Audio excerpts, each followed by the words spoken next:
इस क्वेश्चन में हमसे पूछा गया है कि from a tower of height h a particle is thrown vertically upward. एक टावर है जिसकी हाइट बच्चों h है। ये एक टावर है बच्चों जिसकी हाइट कितनी है, capital H। A particle is thrown vertically upwards with a speed u। तो मतलब यहाँ से खड़े होके एक पार्टिकल को ऊपर की तरफ थ्रो किया गया है जो इस तरीके से ग्राउंड पर आकर हिट होता है। ठीक है, तो यहाँ पर जो टाइम लग रहा है let it be capital T seconds है।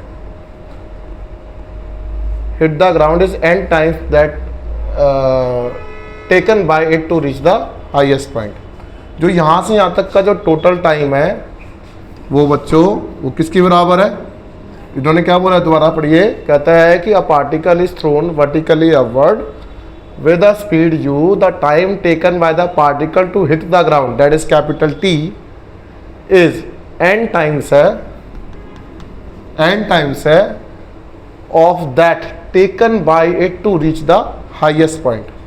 तो एक कंडीशन ये भी है कि ये सेम हाइट पर है ना, आपने खड़े होके एक बॉल को यहाँ से यहाँ तक जो टाइम लग रहा है हाईएस्ट पॉइंट तक वो T लग रहा है। ठीक है, और एक टाइम जो है टोटल टाइम वो कैपिटल T है। जो टोटल टाइम है वो n times the highest point तक पहुंचने का टाइम के बराबर है। क्लियर हुआ? अब कहता है इन तीनों में रिलेशन क्या होगा, h u जो हमने यहाँ पर स्पीड प्रोवाइड कराई है एंड n, इसमें क्या रिलेशन है। तो स्टार्ट करते हैं सबसे पहले कि time taken by particle to hit the ground कितना होगा?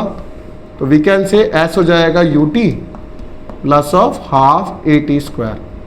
यहाँ से यहाँ तक की हाइट बच्चों h है, वी कैन टेक h, और यहाँ से यहाँ तक कितना हो जाएगा u।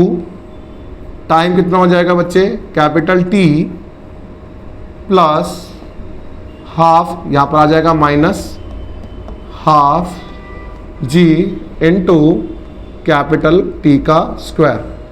तो याद कर लो, जब भी किसी हाइट से किसी ऑब्जेक्ट को थ्रो किया जाता है तो हम हाइट ऑफ टावर को माइनस ऑफ h लेकर चलते हैं।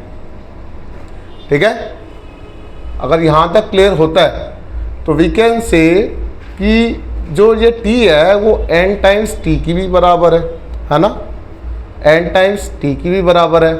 तो ये तो मेरी इक्वेशन हो गई 1। अब ध्यान से देखो, अब यहाँ की बात करते हैं। हाईएस्ट पॉइंट तक जो पहुँचने का टाइम है पहले उसकी इक्वेशन निकाल लेते हैं।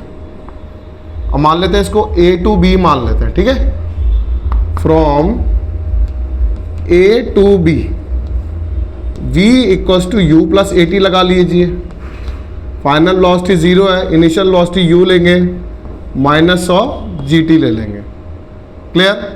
अब T की जो वैल्यू आ जाएगी GT वो बच्चों U की बराबर हो गया, टाइम जो हो जाएगा वो U बाय G बन जाएगा।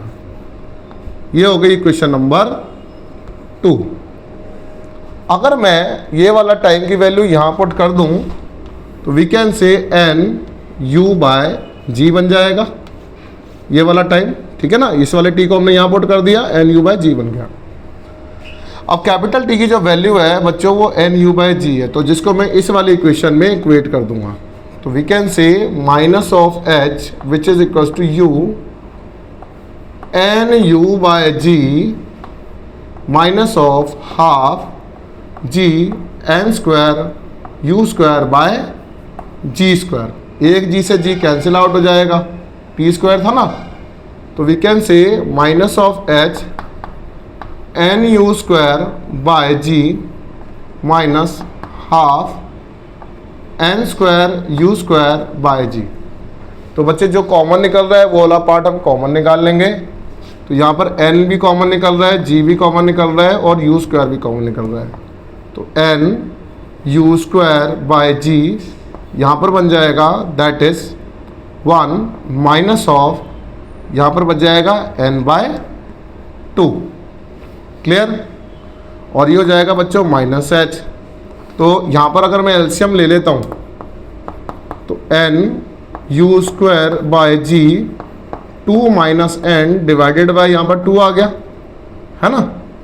अब इस माइनस को मैं यहाँ पर पुट कर दूंगा और 2g को यहाँ ले आता हूँ, तो 2gh जो हो जाएगा nu square n minus of 2 आ जाएगा, which is our required relation. ठीक है, तो इस तरीके से ये थोड़ा एंट्रेंस लेवल का प्रॉब्लम है। आई रिक्वेस्ट इसको ढंग से प्रैक्टिस करेंगे। Thank you very much.